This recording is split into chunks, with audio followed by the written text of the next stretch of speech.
So guys, we were doing posture analysis today, and I love this. This is like been my goal for a long time since I've gotten into the mechanics of the body, understand how the body works. Posture analysis is so dope because it really allows you to get into the deep part of what's going on and assess it, right? As a massage therapist, we can make you feel good by like going through your body, relaxing the nervous system, which has great benefits, moving the fascia around, great benefits. But if you really get into like the deep parts of what's going on, we can really correct some imbalances in the body, which is really causing pain.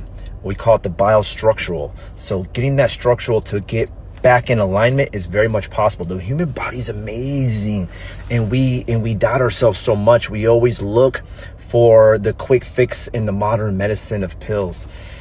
Next video, y'all. So these lines I made myself. Classmate takes a picture.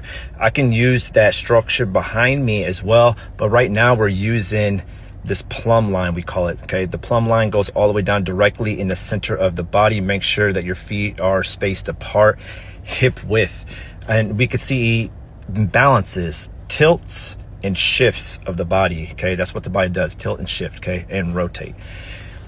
We're looking for some tilts and shifts in this case, even some rotations. So from the anterior view, which we call the front of the body, is this fancy word, right? We can see at my jaw and eye level, look how much deviation I pulled to the right of my jaw. And I've known this before because I saw a video of me and in my jaw. I'm like, whoa, what the heck is that? And now I'm learning how to fix it through biomechanics and structural alignment. We're going to talk a little bit more about that one. So the reason for this is because of a thing we call fascia lines. Okay, this is the spiral line. Okay, the lines are connecting muscles. It's fascia. Think of like the pig casing of a sausage, right? The sausage, pork, whatever one you want to eat, has that casing over it. That's fascia. There's just pig fascia. We have fascia, and it's wrapping these muscles all together. So with the spiral line, it starts at the back of the neck, which we call the splenius capitis. It goes, wraps in to your rhomboids, into your serratus. Serratus is here. Rhomboids is like in between your shoulder blades.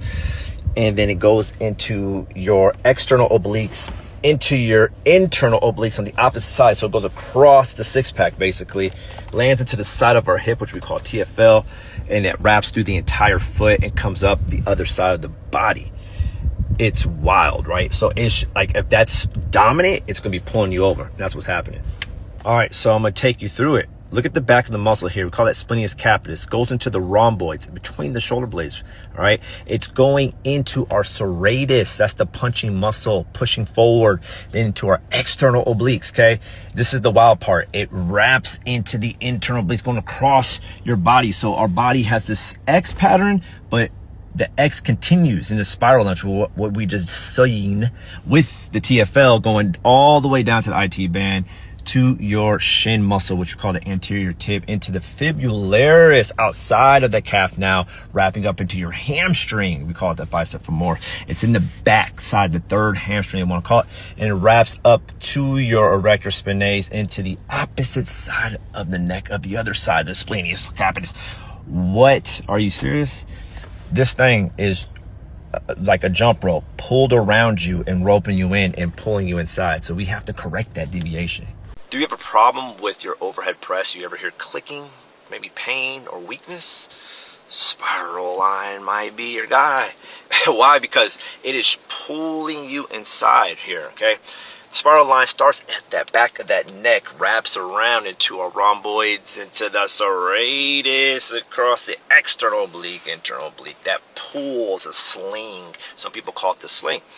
And it pulls you inside, causing that shoulder to roll inside. So now when it's time to overhead press, you might hear a clicking or maybe some weakness. That shoulder's rolled over. We call it rolled shoulder or forward shoulders, right? Hyperkyphosis, it could turn to a lot, especially if both lines are pulling you, right? Because then it's wrapping you like a snake. We need to pull out of this structural alignment with proper movements, proper exercises that are strengthening the opposite and opening up the problem. So I'm going to give Cody a myofascial restriction at his right. Eccentric load in the workouts where we get all of our gain.